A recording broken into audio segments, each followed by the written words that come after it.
I will tell you my belief, for what it's worth, is I think you had a disgruntled suitor who was not getting the kind of feedback from Jennifer he felt that he had earned or deserved. Waited either outside the apartment door or by the car. Maybe had no intent of causing harm, but did. And then he had a problem of concealment that he had to deal with. I mean, that's sort of my working belief.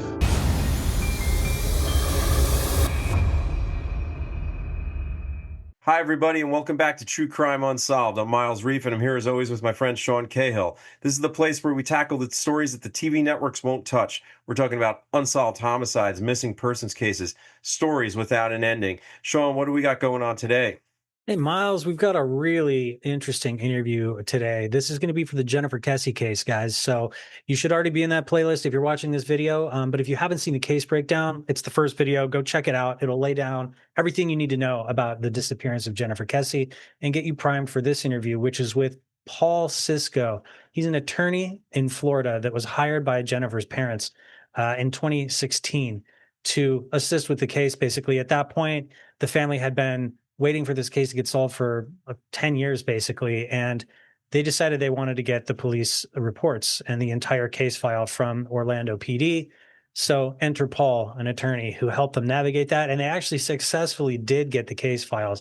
Since then, Paul has just stayed basically involved in this case. I think everybody that comes across the Kesses and helps them in some capacity winds up hanging around, because if you know this story and you know those people, you just want to help and you just want answers. And so Paul, like, it really comes across with him. You guys will see in this interview, this guy cares a lot. He's a father too. He's got a daughter. And I think as much as anybody, he wants to see Jennifer found. So what's interesting is he has a lot of information that I had personally never heard before. Not necessarily like new pieces of evidence that, like we can show you like a photograph or anything, but just things that have been sort of moving in the background on this case as he's been working with Drew and Joyce and with law enforcement to sort of like just keep the momentum going. I mean, Miles, like, how did you feel about this? I have to say, this is one of those interviews that changed my mind, and it really moved the needle for me, and in a surprising way. Usually you get on the phone with a lawyer that's representing a family in this way, and you're not expecting insight into investigative stuff. And Paul gave us some really interesting insight that I have to say it changed my own outlook on what may have happened here and what may have happened to Jennifer. Yeah, I think the same is true for me, and I won't spoil why. I want you guys to see this. I want you to hear in Paul's own words, kind of like what his take is and what he believes, where he believes the answer may be, and where the investigation is starting to point. Because I had not considered some of this stuff before, or if I had, I didn't consider it to be a high priority. But after talking to Paul, yeah, I've kind of rearranged the way I look at this case in my head. So, with that being said, Miles, anything you want to add before we jump into the interview? Just to sort of wrap that thought up, I would say if you've been following the Kesse case for any amount of time, if you've been interested in this case, you need to watch this interview. You need to stick around. You need to see what Paul has to say, because I think I think it's extremely interesting to anyone who has been following this case. Having said all that, as always, guys, any opinions, theories that our guest expresses in this interview, it's theirs and theirs alone. We're giving them a platform. We're not necessarily making an endorsement here. Yeah, right on. So, with that being said, guys, don't forget to get in the comments, like, subscribe, let us know what you think. We love hearing from you. Keep it positive as usual, because the goal here is to help. And if this sparks something in you, that maybe you're one of those people who lived in Orlando at the time this happened and you have a memory, or you want to call in a tip, we're going to have information both in the description and at the end of the video where you can do that. And I think that's all we should say. Let's get into Paul's interview. Um, Paul, let's just start. If you're cool, I Mhm. I I'd love to know, just like let's go back in time a little bit. And Sure. when did you first get involved with the Jennifer Kesse case? Yeah, I was thinking about that this morning. So, she, of course, went missing in January of '06. I have a vague recollection of hearing about the case over time. But I will tell you that Tampa and Orlando, even though we're close to each other, are very insular. And so I sort of had a vague recollection that a Gaither High School student had gone missing in Orlando just because it's, I'm in the courthouses all the time. But I never had any in-person involvement in this case until 2018. Uh, a private investigator friend of mine told me he had met this family. That's Michael Toretta. Mike is former DEA and did a substantial amount of work on this case as a volunteer and also was paid, I think, somewhat. But, largely, as many of us are, we're essentially working pro bono for this family. But 2018, I was introduced to this family because I think they had finally got to the turning point where they said, you know, it's not going anywhere with law enforcement. I think they'd lost trust. I think that they didn't think there was any way they could possibly hurt the case. They weren't going to make it worse, and they at least wanted to have some control over what was happening. And um, I think the way I was introduced to them is I had a similar case where I actually represented the person of interest and in Tampa of a woman that went missing around the same time, a woman named Sandra Prince. And I represented the person who was the longtime boyfriend of Miss Prince, and he became the suspect. And literally, I think they went missing within 2 months of each other in '06. And the Kesse family, I think, was made aware that we had had some civil litigation over the proceeds of Miss Prince's will. She had been declared deceased. And in the course of that, we gained access to a lot of the police files in that case. And it got a little bit of press. And I think maybe they became aware of maybe this is a person we can talk to about getting a hold of the file somehow. Got it. But Yeah. let me ask you, what was the situation there when you did get involved? Like, why, if you even know, Yeah. were law enforcement holding back those files? Well, it's funny because I kind of put it together after the fact, kind of like you all are. You don't always know the context when you're in the context there, but that family had lived this now for 12 years at the time I met them. And I think they had gotten tired of we're going to put Jennifer's photograph on a bus and we're going to increase the reward amount and things that happen all the time and candidly rarely move the dial at all. Right. And they were also, I think, a little bit tired of the public relations talk.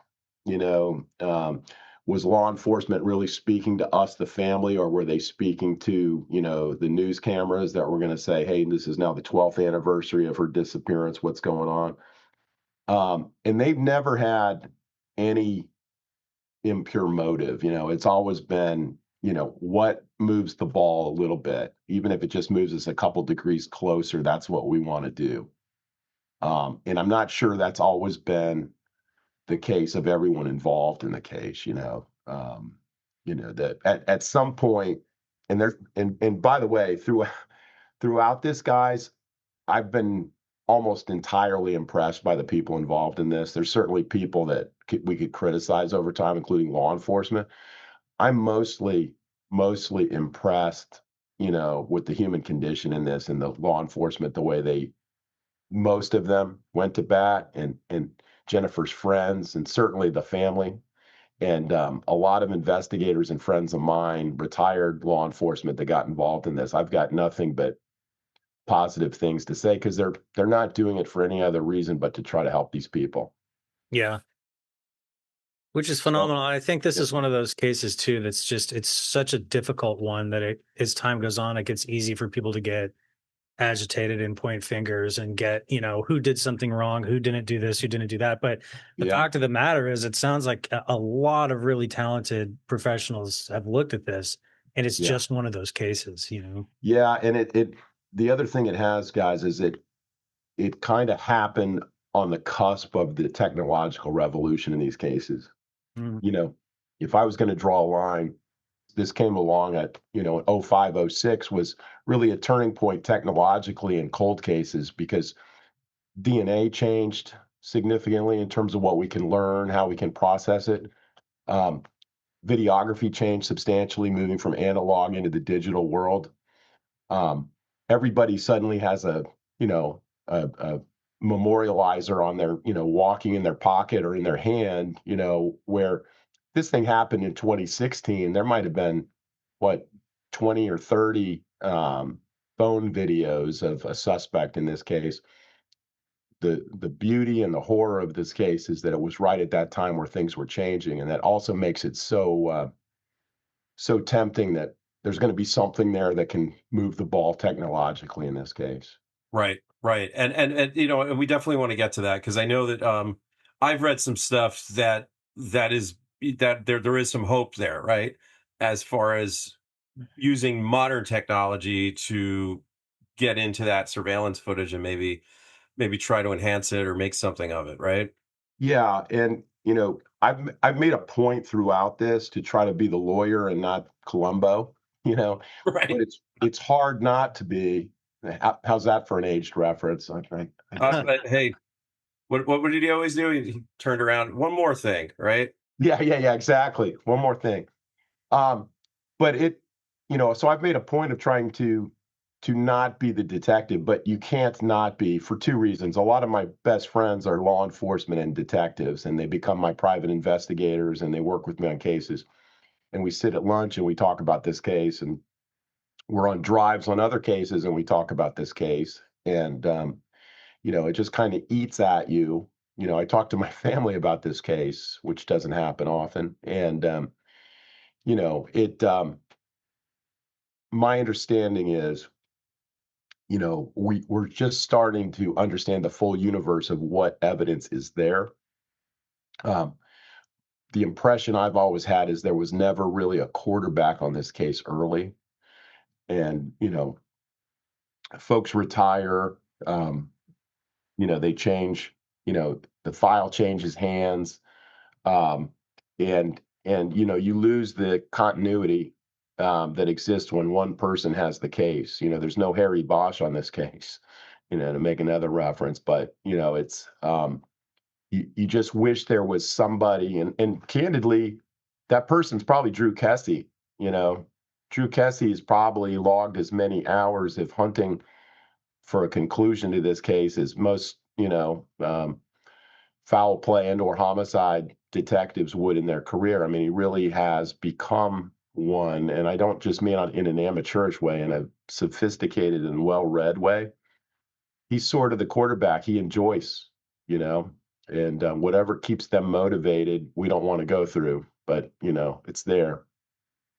Yeah, you could tell that from talking to him. He really made a big impression on Miles and I when we not only just spoke to him on the phone before the interview, but during the interview as well. I mean, um, who can even imagine what it's like to go through what he and Joyce have gone through? And of course, they don't give up. I mean, it's their daughter.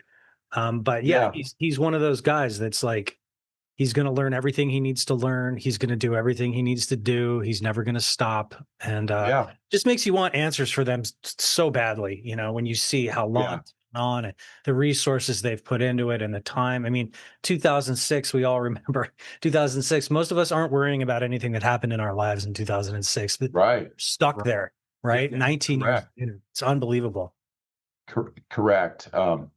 Yeah, that family. Whenever I leave them, and it's whether it be by phone or text. I just had a text call, conversation with Drew yesterday. You just get energized in a way that says, we got to keep going. We got to keep going because he's still going. What's my excuse? What, you know, I can, I cannot think about this case for a time, but that's not helping anyone. And Drew kind of, by the way, with both he and Joyce, with being complete, you know, gentle people, they're never pushy. Right. They just make you want to work. And and the case makes you want to work. And candidly, I've never met Jennifer Kesse, and I'd like to meet her or at least know what happened to her. Oh, I'm sure at this point you feel like you know her, having been involved in the case for so long. I'm sure there's some kind of connection that you feel. Well, it's funny you say that. I have a daughter that's now 18. And when I first met the Kesses, I think she was probably 11 going on 12, and she wanted her dad to get a new truck. And she'd come home and say she wanted a Chevy Tahoe. And I told Drew that, and he just loved that story. And now she's going to college, and Drew and Joyce keep continuing on, and people go about their lives, and they don't have tragedies that happen to them the way, these folks have. Yep. Paul, going back to when you first got involved, and you mentioned that the reason, or what you think the reason may have been, or the motivation of why they reached out to you, was because you had successfully gotten records in another case. So obviously the Kesses wanted to get their hands on those records, and you came in, and I'm assuming that's the first line of attack, right? That was the first thing that you did. So Yeah, what was it just that the cops just weren't, they usually don't do that, or was, because obviously part of what we're doing here is like it's transparency, right? It's like, was was it just procedure, or was there something in yeah, there? Because there's a lot of people online who are like, oh, the cops messed up, and that's why they didn't want the family to see the records, right? And then they had to hire a lawyer. So it's yeah. like, Here's my take on that. It's a good question, and to me, it goes to the essence of sort of what my involvement was. So almost every state has a version of the federal statute, which is FOIA, Freedom of Information Act. And Florida's is we refer to it as Chapter 119. It's the Florida statute that's involved here. And it's an incredibly broad state statute. I mean, I had almost no experience with it other than, when I was a prosecutor in the old days, you had to be careful about what you would put in a note because you didn't want to have something be the subject of a 119 request. And so I think I probably read the chapter for the first time, in 2018, and noticed that it gave an incredibly broad power to a plaintiff that brought a civil suit. You know, I could pull the exact language, but essentially, um, there's an exemption. You have to basically turn over any public file in Florida unless you can establish it has exemptions that apply. And one of the most common exemption is that it's an active case file. So that's for good reason. Law enforcement shouldn't be turning over current investigations. But that very statute then said, you know, a case is cold and is not active unless there's an imminent arrest, about to take place. Now, that's not the exact wording, but it's something like that. I mean, it's incredibly worded in a way that's very favorable to a plaintiff moving a case. I mean, law enforcement's, and they have the burden. It's their burden to show that that an arrest is imminent, and they clearly couldn't show that in this case. Wow. And when we filed suit, there's also procedural benefits to a plaintiff where we filed suit originally. That's a ex parte communication, at least it's supposed to. We ended up having a public hearing because the press became aware. But it has great procedural advantages to it. It's not used nearly enough, from what I can tell, guys. I mean, um, I couldn't believe how advantageous it was to us. I thought we were going to win as soon as I read the statute. And when we filed the suit, I think smartly, Orlando Police Department and the city of Orlando realized two things. One, we're not going to win this on the merits because we're not going to be able to show we have an active investigation because we're not about to make an arrest. And number two, this is a public relations nightmare if we fight this family on not giving them the records. And so I can't remember who approached whom, but it was just a matter of months after we filed suit that we decided it was probably in both sides' interest to try to reach a resolution. And what ended up happening was we reached a resolution in which, um, the files were to be turned over in due course and, without messing around.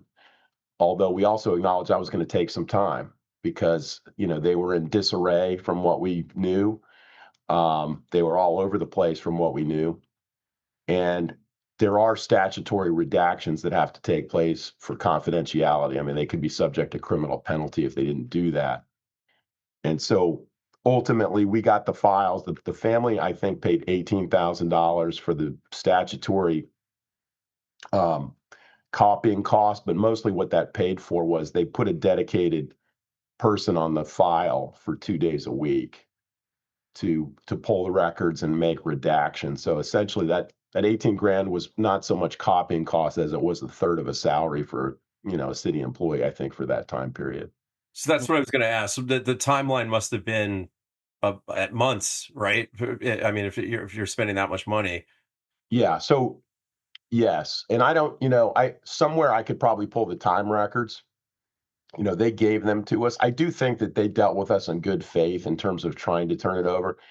I think to the extent there was some less than you know professional record keeping that had already taken place. I do think that at the end of the day, they tried to comply to the best of their ability. Sure. I just think it was a mess. And I sort of predicted to them that I thought, I didn't think we were going to get a Chevy Impala manual. Here's how you find Jennifer. I thought we're going to get a lot more questions, but even that, there's value in that too.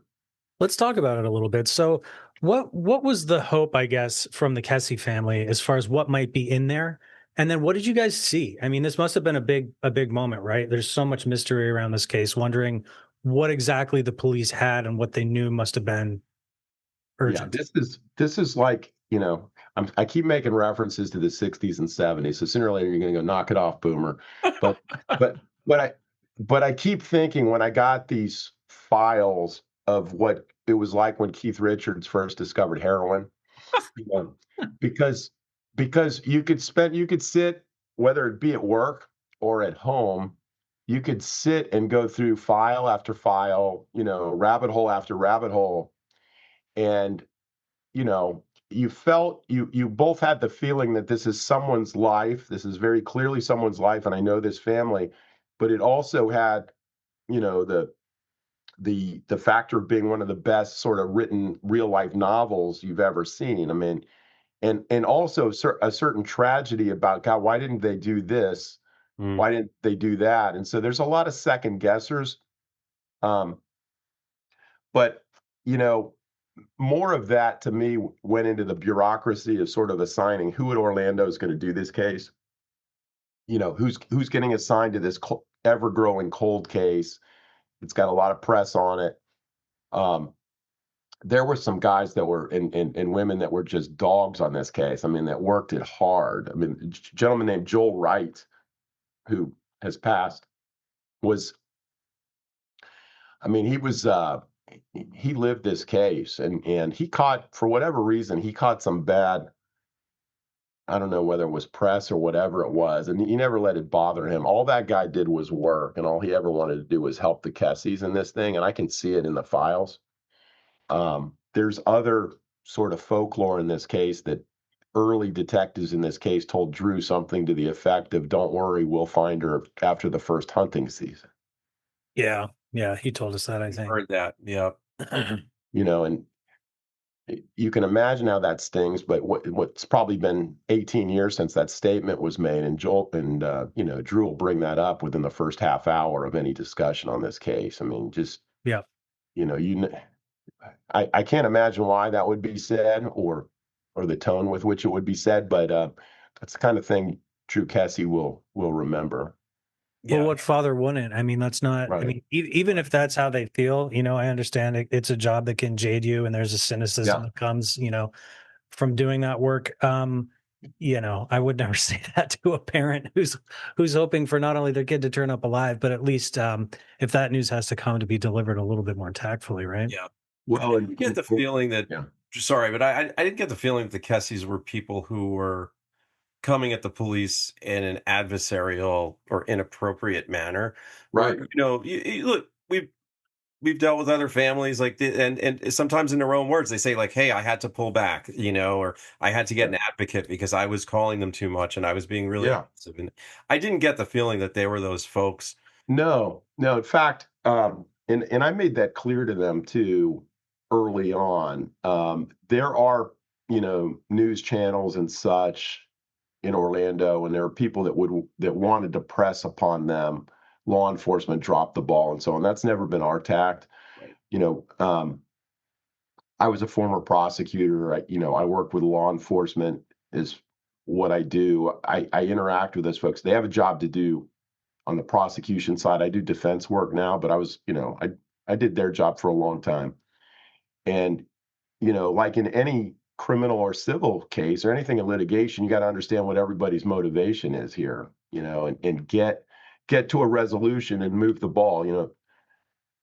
Kesse's only wanted to find their daughter.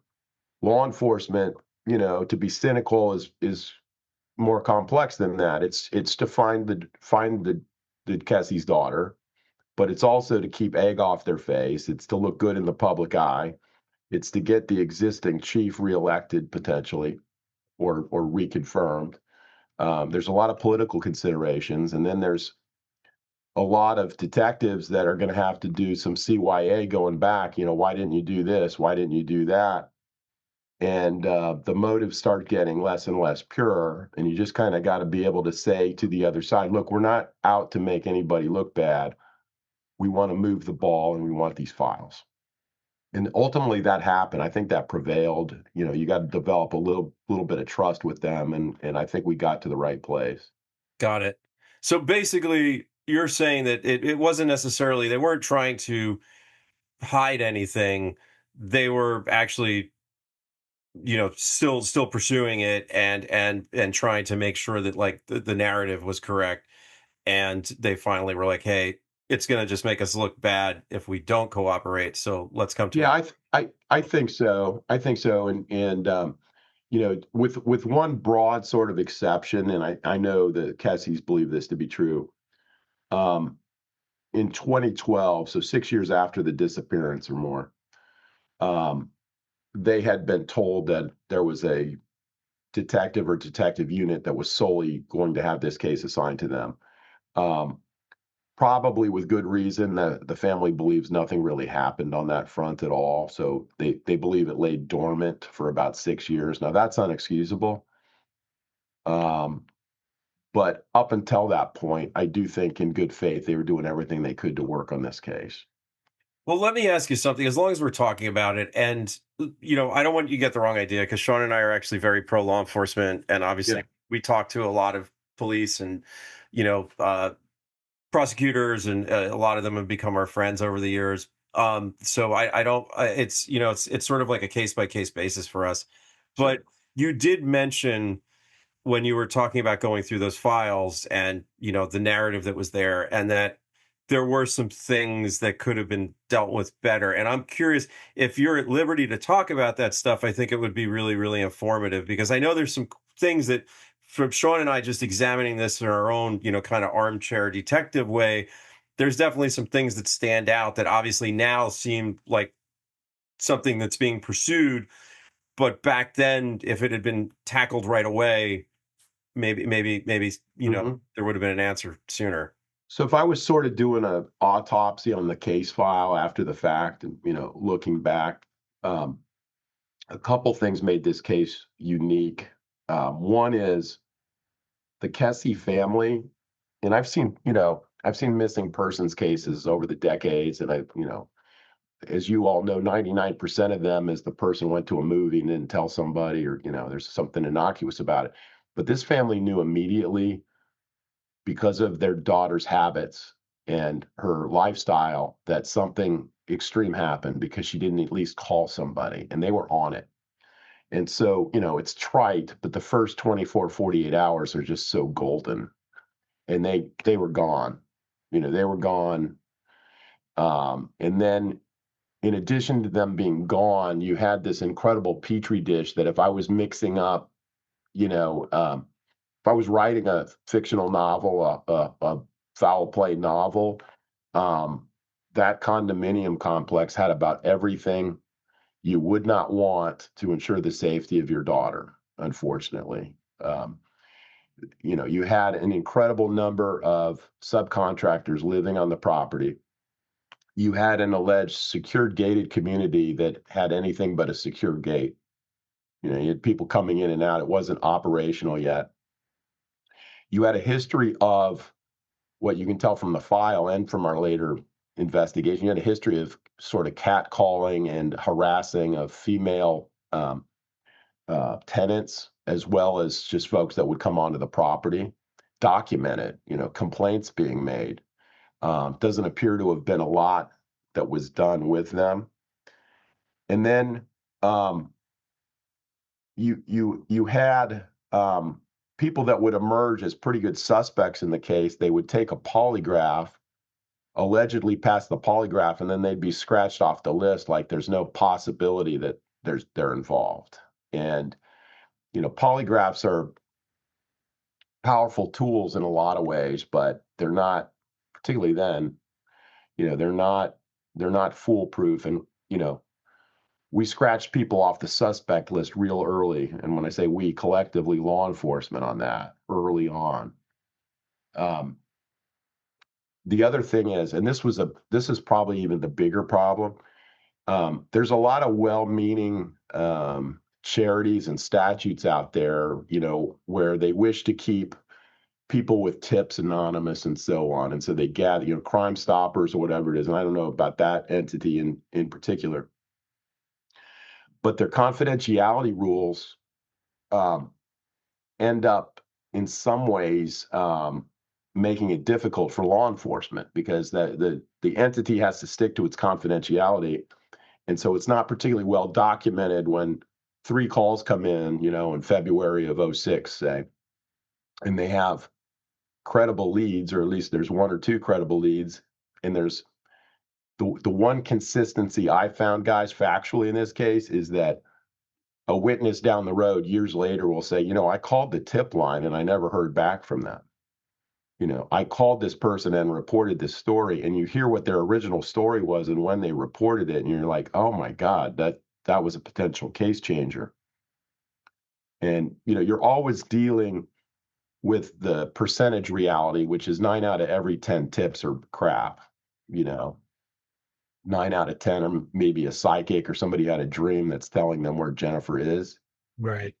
But on that 10th one, you better have somebody that documents it and, gets it in a file and gets it to the detective so that it's followed up on. And that, to me, is the fatal flaw of the case. Years of sort of in-specific sort of documentation, I think have, if not stopped a case that might be solvable, made it exponentially more difficult. Right. Well, I've got to ask, sorry, Sean, but we might be about to ask the same thing, but are you saying that specifically happened, that there were witnesses who called into the tip line back in the day and have now been interviewed by the new team or by you guys? I've witnessed it 3 or 4 times myself, because so the short answer is yes, I do believe that happened. Over the years, it's not uncommon. Somebody will call up my office because they pull up the pleading and they say, oh, there's a lawyer, I'll call the lawyer.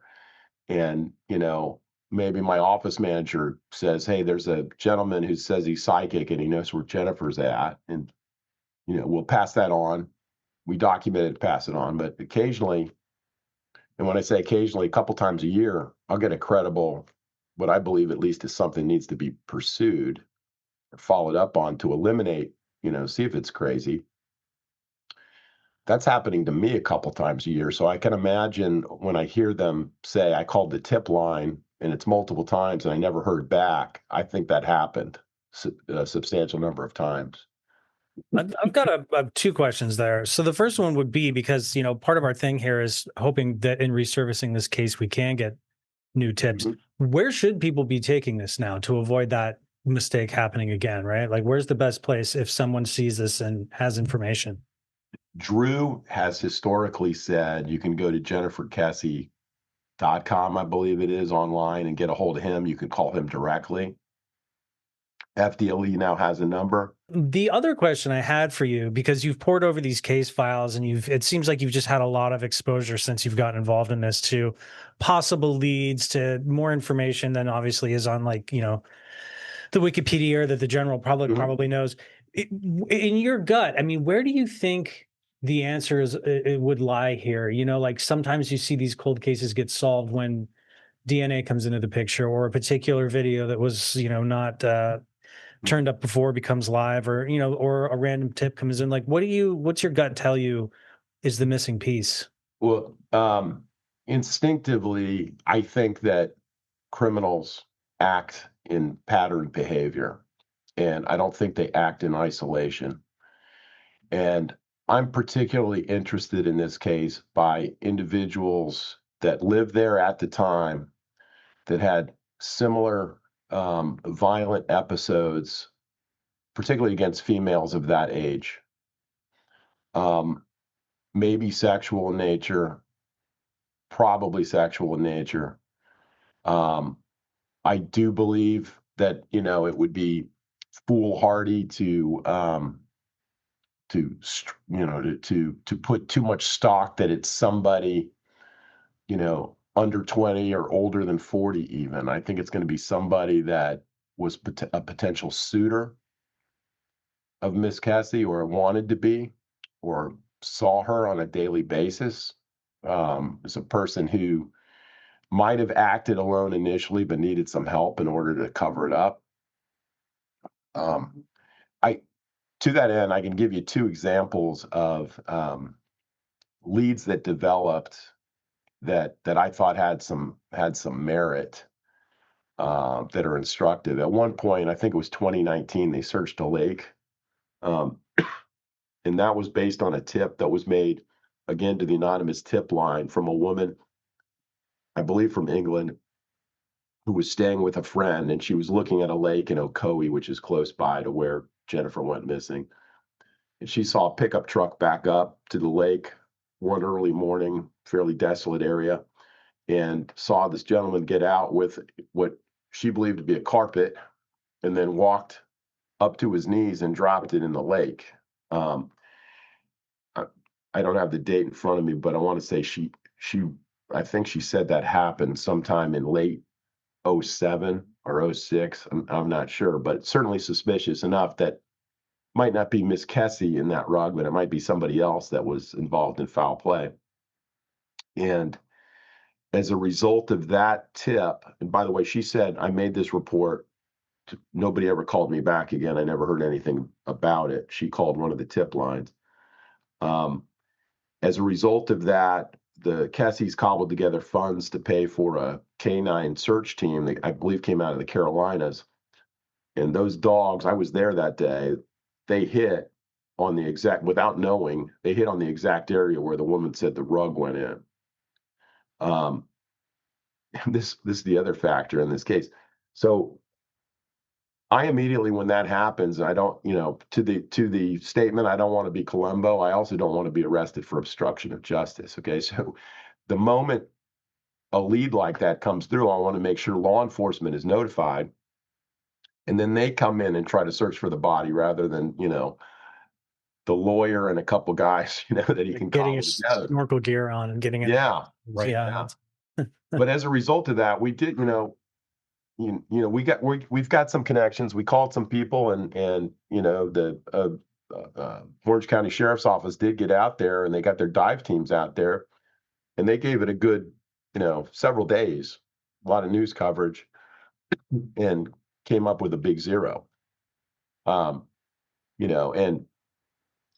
but that, and the other thing that happens too lately is you will frequently, the internet's both the devil and the angel, right? There's groups, for instance, of women who might come together and say, there's sites like Have You Dated My Ex-Boyfriend or so on, where they suddenly are discussing the same individual. And we will get calls from some of those folks sometimes. and they'll describe an individual, and then to the long way of getting back to what I was saying is you want to see if you've got an individual that maybe has a history in that location involving, some kind of violence towards women, or at least verbal threats to women, and was around at the time of the disappearance. Those people are particularly intriguing to me. Um, and, to the extent that suspects are out there, I think that's the most likely, fruit. Right. I was struck by, when investigators first start looking into someone's disappearance, right, and possible connections, and someone, like Jennifer, she was a beautiful young woman, Yeah. she had a lot going on in her life. And the more we looked into it, was like, okay, there was a guy at her job, right, who was a Yeah. superior, who was kind of like asking her out continuously. There was an ex-boyfriend who was kind of lurking in the background trying to reconcile. There were these guys where she lived who were catcalling her frequently. So she had multiple fronts, and probably lots of others that you know about that we don't even know about. Yeah. Probably if you like I said, if you were defining a character to put in their most vulnerable position in life, you'd probably make her a 24-year-old attractive woman in a big city that's just sort of developing, it's getting built, and establish that she's vulnerable at certain times of day. I mean, as a father, you're thinking, God, he did everything he could. That family did everything they could to put her in a safe spot, but circumstances made her an incredibly, the potential of being a victim very high there. Right.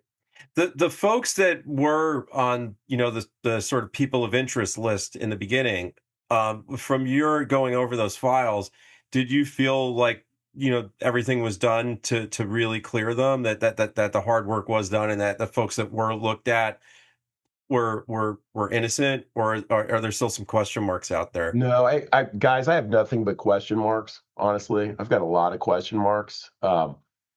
I'm never going to be really satisfied with the answers in that file until we know what happened. You question your own conclusions over time. Um, Sort of by definition, you have to put some of the theories aside so that you can test a new one. You got to be sort of a disbeliever in your own theories. Um, there were folks that from the file that were sort of named people of interest, and candidly, um, one of those folks I'll get a call from every once in a while. I gave him my cell number because I interviewed him and I wanted him to know he could talk to me and so on. I've interviewed him, and you know, um, what Paul Sisco and Drew Kesse think, is the answer is doesn't mean a whole lot. But we pass the information on, and hope law enforcement can, finish the job is kind of what happens. Interesting. Yeah, that is interesting. So there may be somebody out there that is already on the radar of Um, close to this case, it sounds like. yeah, I think that's possible. I think that as time goes on, um, the community, the entire universe of people that could be suspects, I think starts getting better defined. There's this sort of hollow feeling you get that says, oh my God, there was probably a series of undocumented workers that were working on the property, and many of them did not show up the next day for fear they were going to have a situation with immigration, and maybe whoever was involved is gone, and they're in a country without any kind of rights to get them back here legally. um, and that's a reality that's possible. I tend to not believe that to be the case, and I don't can't really articulate why. But that's very interesting because, Yeah. that's something that Sean and I have discussed. It's sort of like, we do, our own sort of, breakdown of the case for the audience, in addition to these Hmm. interviews. And that's something that we discussed in depth because it's such a popular theory online. And when you look at the photographs of the apartment building, and you hear, Jennifer's own conversations to her parents, you kind of wonder, well, that seems pretty obvious as a thing that might have happened, right? And Yeah. the fact that they can't catch anybody, like maybe there was no record of this person, they had never been arrested in the United States, there's no way to find them. So, a lot of people do lean that way. So it's actually very, very interesting that you're saying that you tend to not lean that way. Well, yeah, and trust me, I read those Reddit files, and I'm into that stuff as much as anybody. But I will tell you my belief for what it's worth is I think you had a disgruntled suitor who was not getting the kind of feedback from Jennifer he felt that he had earned or deserved. And he got angry, whether it be in the morning of January 24th or the night prior. I think the morning of that Tuesday. Um, Waited either outside the apartment door or by the car. Maybe had no intent of causing harm, but did. And then he had a problem of concealment that he had to deal with. I mean, that's sort of my working belief. And like I said, it's not necessarily something I can articulate. I've just been doing this kind of stuff a long time, and I don't know why that's the theory that sticks with me. But that's Paul Sisco on the disappearance of Jennifer Kesse 101 for what it's worth. Well, it's worth a lot, and it does make sense as a theory. I think it's interesting because it does kind of answer one of two questions potentially, which is that was this a random attack from a stranger, or is this somebody who Jennifer knew and they had some sort of a history that led to this, right? And it sounds like Yeah. that to do something so extreme, right? And like random attacks do happen. There are serial killers. There are people who Yeah. are just crazy or become obsessed with a stranger. I'm not saying that doesn't happen, but what happens Mhm. more often than that is Yeah. people with intimate relationships. And I don't necessarily mean sexually Yeah. romantic. I just mean they know each other. Mhm. It spirals into more and more, and then it becomes violent. I mean, when we Yeah. women get murdered, the first person we always look at, who's the Yeah. boyfriend, who's the husband, Sure. who's the ex. Um, Sure. yeah, it And makes sense.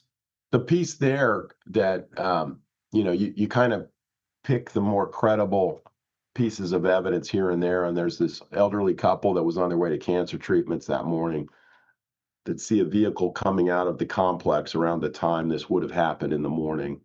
And at least one of those people in the car believed there was a struggle going on, so much so that they noticed it. And that could have been quite possible also.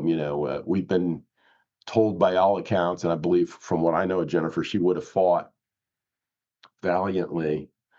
And, she was athletic and in good shape. I think it would have been a difficult person to overcome that will. And I've always thought perhaps there was a struggle going on the way out, or she came to, or something to that effect.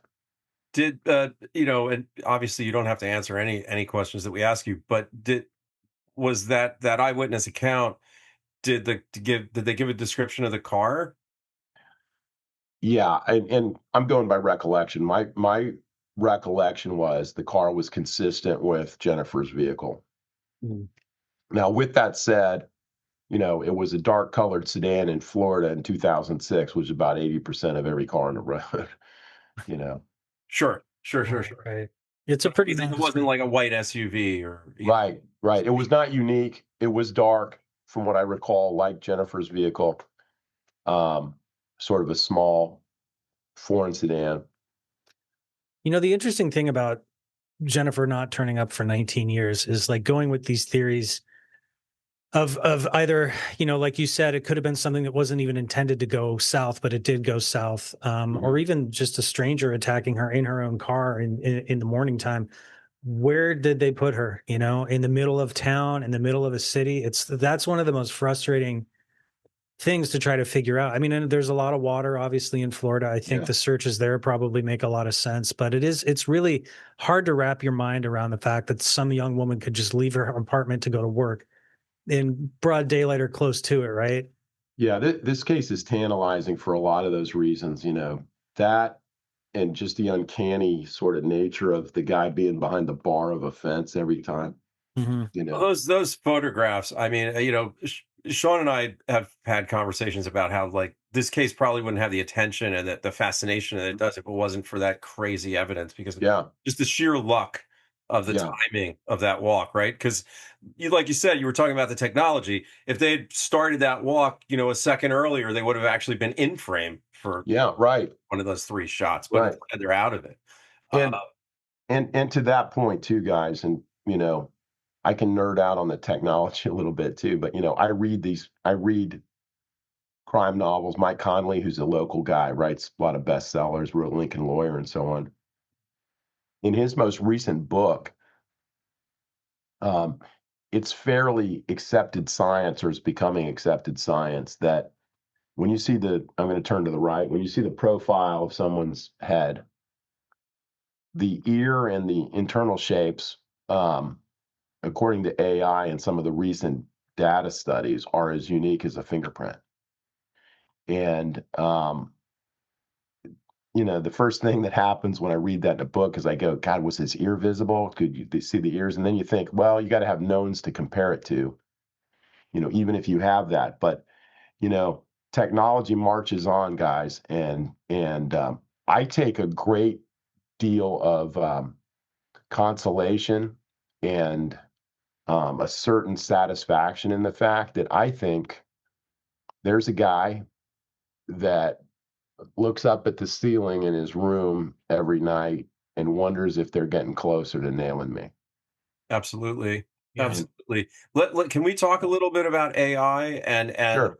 and technology? Because I read that the cold case department of the Florida Department of Law Enforcement, that they've actually officially said that this case is no longer really cold, and that there is some hope that they can use AI technology to solve it.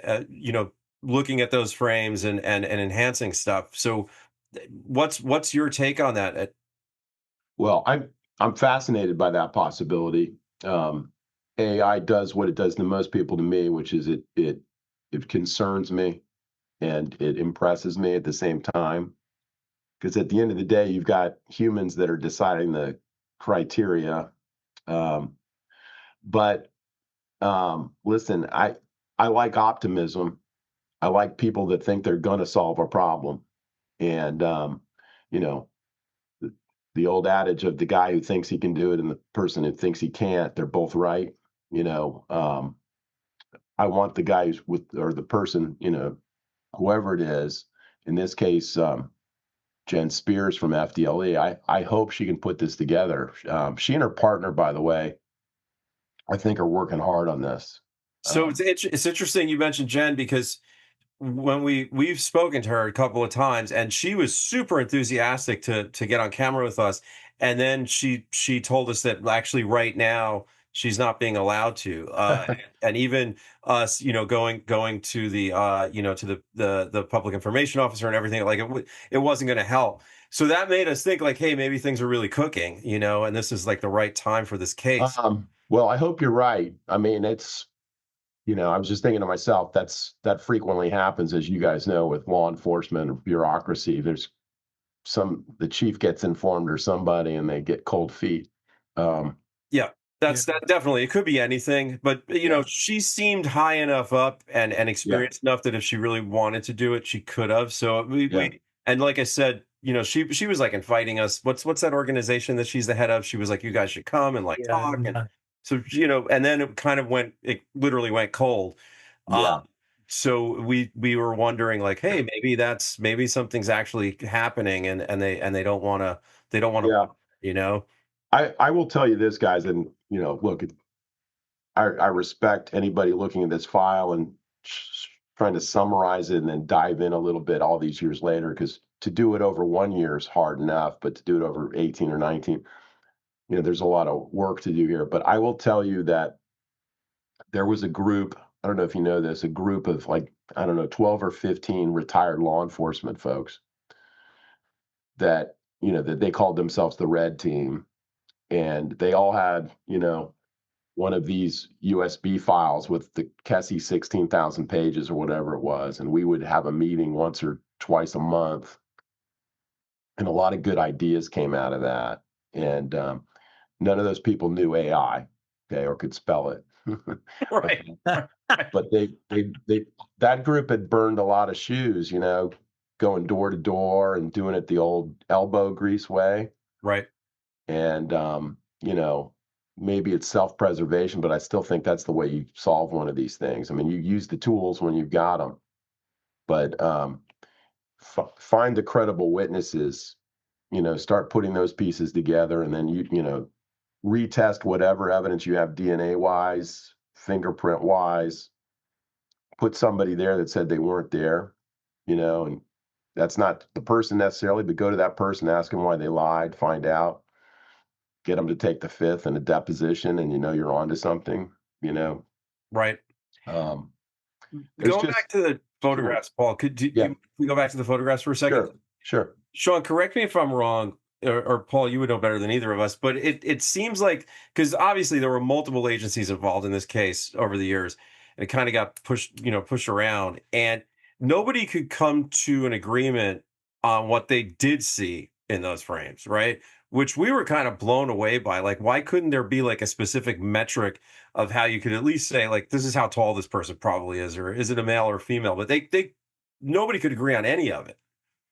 okay. So that's funny you say that about height.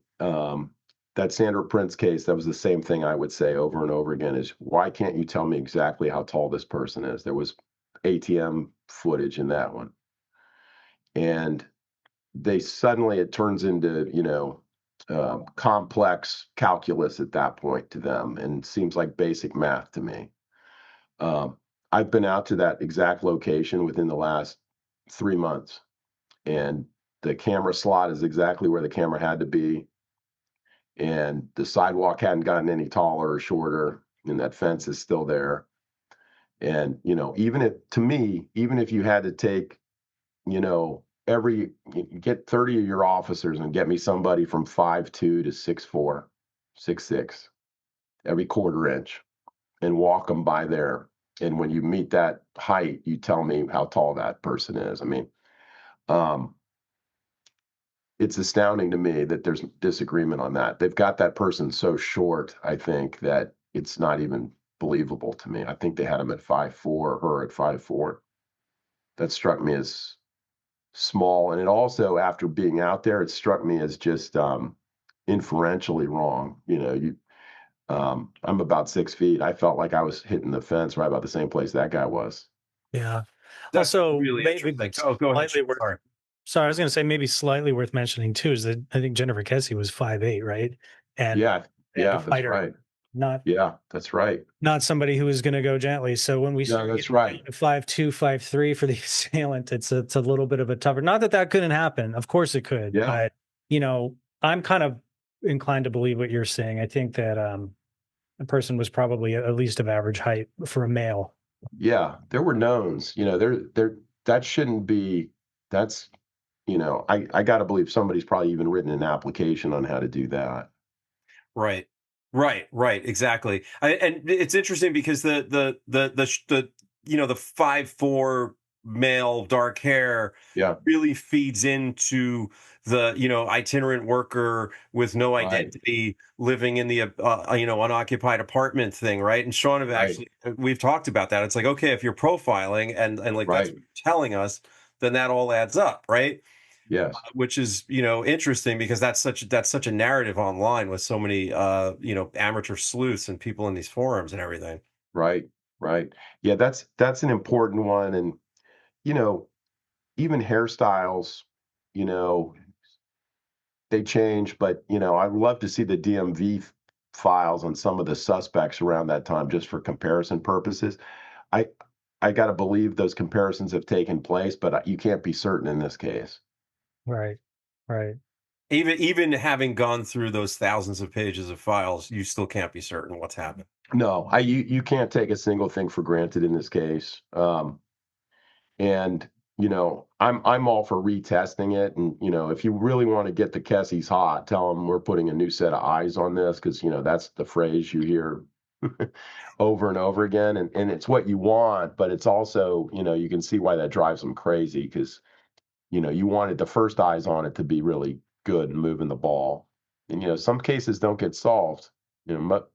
a good many of them don't. You think this one will, Paul? Um, yeah, but it kind of depends on how we define solved. You know, um, I would, you know, I think that we would be unwise from a probability standpoint to assume she's still alive. Um, and that's sad that if and when remains are found or otherwise, that's going to be difficult. But yeah, I do believe that they're going to find out substantively what happened to this person, even if that means they never find the remains. I think that at some point somebody's conscience or somebody's technological advance or something is going to put the motive on somebody, and then the door's going to close on that person. Might not be anytime soon, by the way, but I don't think it happens too often that something gets this number of eyes on it and just goes without a solution. Anyway, I got to think that way. Or why do we do this? Why are we having documentaries? I'm For with you. sure. No, and it's I mean, look, that's why we're doing this. Honestly, Yeah, it's because these cases don't get enough attention, and yeah, keeping them alive is the only way people are going to talk about it, right? yeah. And that's what the Cassis have done. I mean, it's amazing to me. Um, So they, you do I, believe, yeah, sorry, but yeah, just to underline sort of what you're saying for everyone watching, you do believe that they're going to be able to pinpoint who was the culprit in this case eventually. Someone's yeah. it's gonna. To the extent it's one person, and I'm not convinced of that.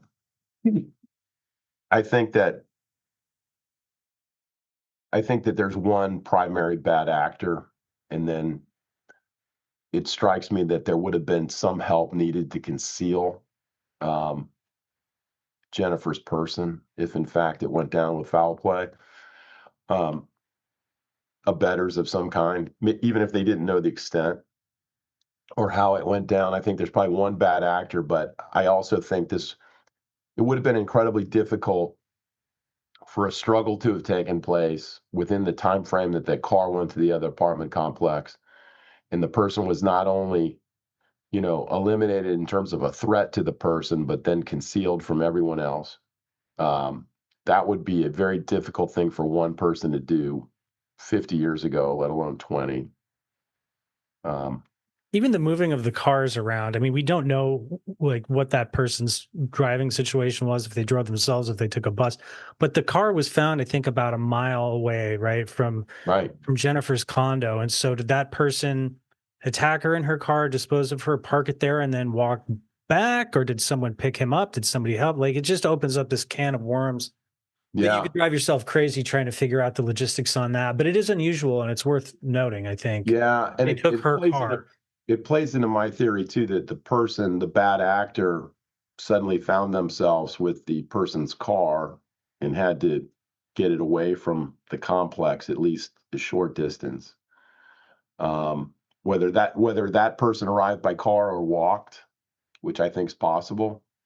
Um, we have, when I say we, me and small groups of law enforcement, I mean, private investigators that are involved, have gone to Officer Spears and her partner and so on, and given them information within the last calendar year. Um, and they're doing their job by not necessarily telling us everything they know about any follow up that happened there, but we we've developed people of interest internally here also. And we're not saying that those people are anything more than people of interest, but they're people that need to be followed up on. And so, reading between the lines, we've had people that sort of fit my theory. Got it. Um, and that might not be worth a hill of beans, but that's my theory. You know, Your opinion on this is an educated one, and you've been looking at it as long as anybody except for the Kessie. So yeah. because of Reddit and, sort of the nasty nature that blogs can take on and so on, there's been a lot of folks, witnesses in this case, that have come forward with good information, or at least information brought in good faith, and then they get dragged by the community for whatever reason. And that's happened a couple times, and it's happened recently to somebody that I thought had very credible information. So I don't want people to get discouraged by that. You kind of have to have thick skin in this game, and the family fully appreciates those people, and doesn't appreciate the people that feel the need to drag them. So, I guess it's my pep talk to be a witness and come forward. Do the hard thing, um, for for the sole reason that it might help this family get some relief. Yeah. Amen. Yeah, and look, that's something that we talk about a lot. Is that there's a lot of well-intentioned people in Yeah, those communities online, but there's also bad actors and people who are in it for toxic reasons. yeah, yeah. Well, it's one of the blessings and curses, I think, of like having your investigation take a hold of people's imagination, right? Because you do get really dedicated, strangers researching your case, and sometimes that goes somewhere. But the other Right. side of it is like there are people who start gatekeeping a case that they don't really Sure, have anything to do with, and it sure. could get kind of contentious because everyone on the internet has no manners, right? You don't have to deal with Right, the consequences, right, so right. it gets nasty. So I'm glad you said that. It's a good reminder to everybody in the comments and everybody who might want to come forward. If you have a tip, if you have any information, it's worth it. The internet is Absolutely. tough. Everybody's tough there, but this is more important. Right. Yeah, and I will tell you this, that genuinely, if you go forward in good faith, whether the information proves to be valuable or not, I promise you that Joyce and Drew Kesse, all they want to do is give that person a hug. Right.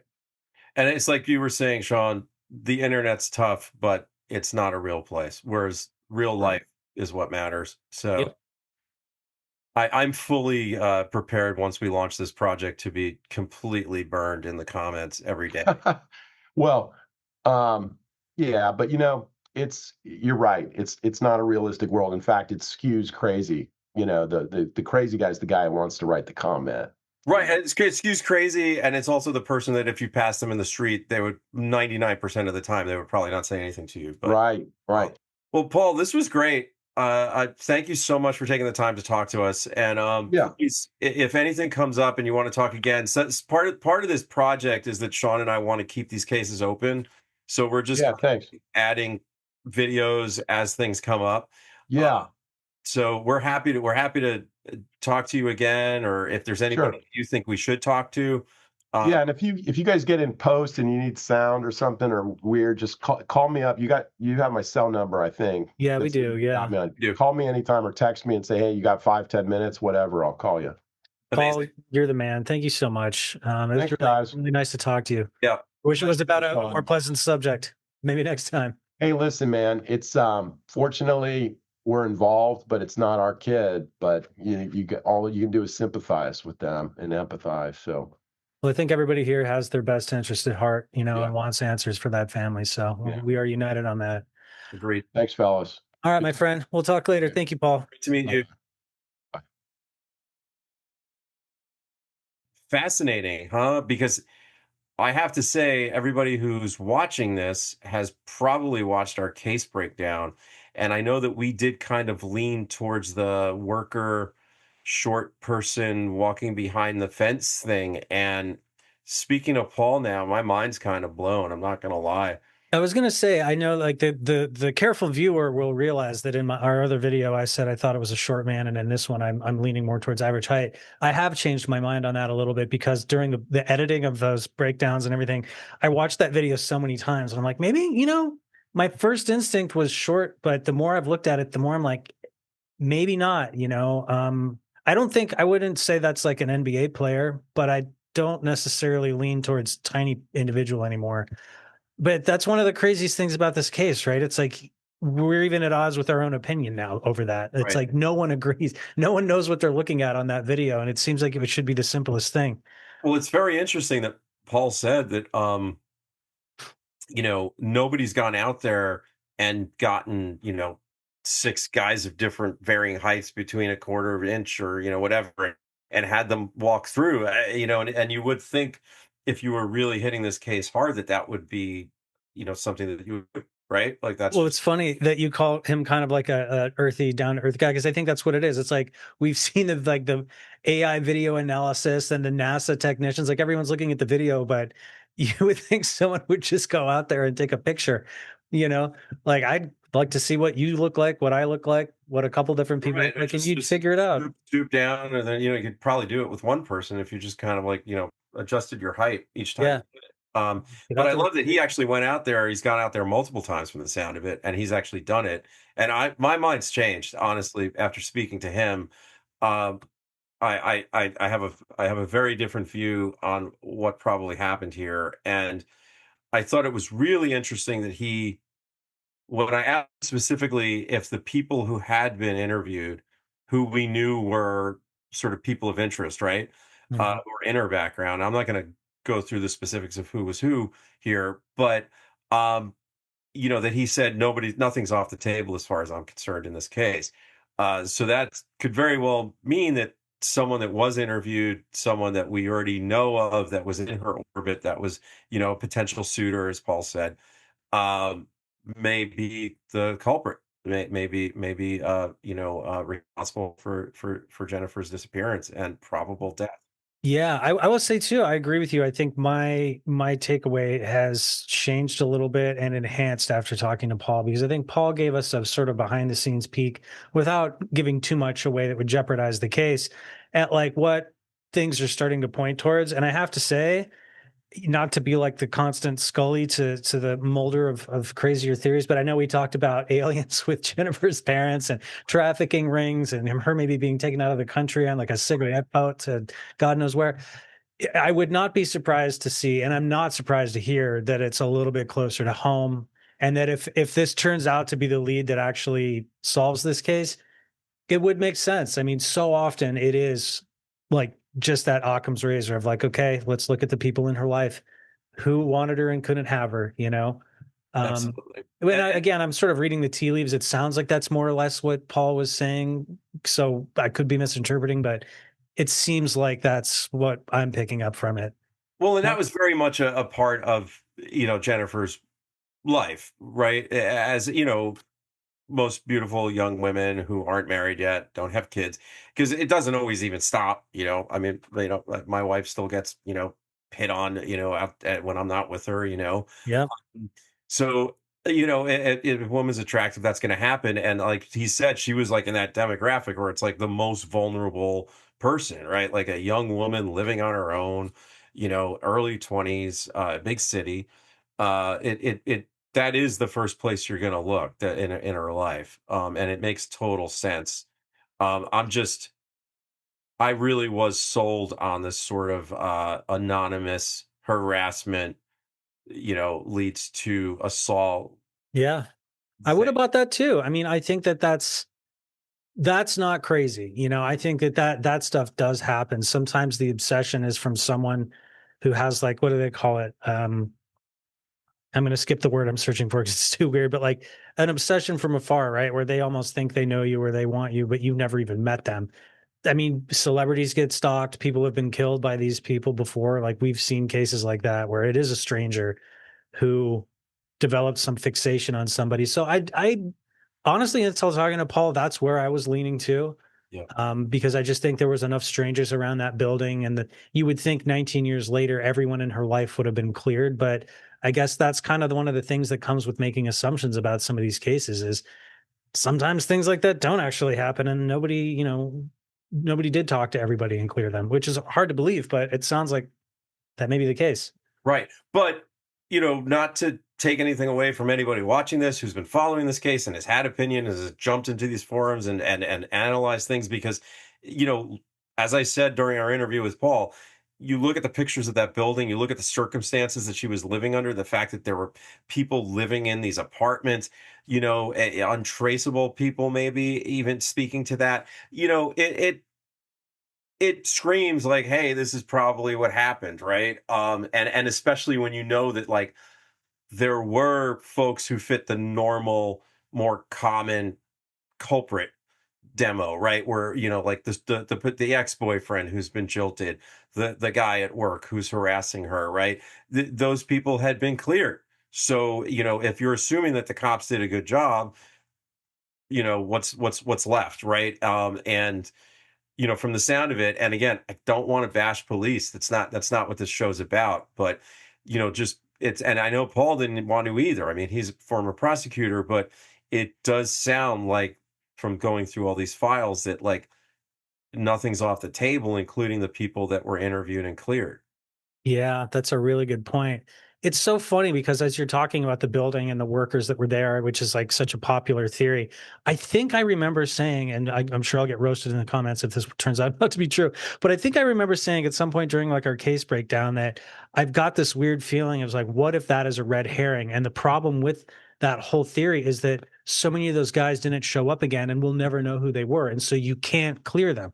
Like you want to go down the list of everybody that's potentially involved and clear them one by one. That's an unclearable list of people. We don't even know how many guys are on that list or ladies. I'm assuming it's mostly males because it's a construction crew, but we don't know. And so that's always going to be something that dogs this case until it's solved is like, who are those people? It's totally possible it was one of them until we prove it was somebody else. So I'm interested to hear that from Paul because, it's such an obvious place you want to look, but maybe it's somewhere else, right? And maybe that's been a distraction all along when the answer's been a little bit more under our nose, right? Somebody that probably was spoken to or interviewed early on, and for some reason didn't light up, the polygraph machine or the red flags weren't apparent at the time, whatever it was. But like, you know, it is interesting. It's wild because the first version is practically unsolvable, right? It's like, okay, these people are never going to get peace. They're if it was one of the people working on that building, or multiple guys working in that building who disappeared afterwards, there's no way to trace them. That's it, right? It's a dead end, as far as I can tell. But it certainly doesn't sound like that's where Paul feels the case is. And we have had conversations with the active investigator on the case. And we are trying to get an interview with her, and she wants to participate, but has had some trouble with her department getting approval. And we promise you guys we're working on it. We always keep these conversations open. But I do have to say, like in my experience, when someone's really bullish to talk to you and then suddenly they can't. I know Paul said, well, there's red tape and there's departmental stuff, but I don't know. Maybe I'm just a ever loving optimist that wants to believe that that's because they're on the verge of something. But he also said, within the last year, which is, what are we, 7 months into 2025, that they've referred credible stuff right over to the team. So Well, yeah, and I mean it's funny because I think obviously, we want to bring you guys the most compelling interviews with the people closest to these cases. That is our mission statement. However, on this one, I think we're sort of picking up on the fact that maybe what's better for the case is seeing if something's about to develop, right? And like the last thing Miles and I want to do is insert ourselves in our YouTube channel in a way that would be irritating or harmful to an investigation. So, God willing, honestly, we get that interview with that investigator after it's solved. And we get to have answers for the Kesses and a really long interview about how it all came together. Failing that, another 6 months or whatever, however much time goes by, we'll reapproach and see if they want to talk. Because who knows? Maybe they will need the public's help at that point. yeah. But we hope not. We hope it gets solved. We could probably get an interview with a private detective. And why don't you guys let us know what you think? Because I feel like we got a lot of the information that we probably get from the private detective from Paul just now, but it might be worth it to interview him as well, because he might have some on the ground kind of perspective that Paul doesn't have, and as far as like what they've had to do and the more walking around and actually knocking on doors kind of perspective. So why don't you guys let us know if you want us to pursue that one, because I feel like we've got this case fairly well covered at the moment, but we'd definitely be happy to dive deeper into it. Yeah, absolutely. I mean, we want to bring you guys as much as we can on these cases, with the caveat being, we don't want to just like make the same video over and over again. If we only know this amount of information, then, and you guys have it, then that's kind of it, right? But let us know, because we're happy to do it. We've spoken to that gentleman. I'm sure he would come on the show if we asked him to. Yeah, other than that, I have to say this is one of those episodes, Miles, where I'm walking away feeling more positive after learning from our guests, from Drew and Joyce, and now from Paul. You think 19-year-old case, right? You've seen the pictures, the guy's face is obscured. It's easy to get really pessimistic. And I think most of us are when we think about that kind of a thing. But it sounds like, believe it or not, things are actually moving here. So this is one we're going to keep our finger on the pulse of. And if things develop, we'll definitely be returning to covering Jennifer Kesse, hopefully with, like I said, some answers. Absolutely. Well, listen, guys, let us know what you think. Drop a comment. Did this interview change your mind? Did you come into this thinking, something, and maybe listening to Paul, maybe your mind's changed the way that mine and Sean's have. Maybe not. Maybe you've already thought this, or maybe he didn't convince you, and let us know what your reasoning is on this. Let's have a conversation about it. As always, please, if you like what we're doing, subscribe, share it with your friends. We're trying to build a community here, so we need your support and we appreciate it. Absolutely. And like Miles said, get in the comments. We want to hear from you. Keep it respectful if you can. I know we all get passionate about these cases, but yeah, let us know what you think, and we'll be happy to chat with you about it. Yep. All See you right. next time.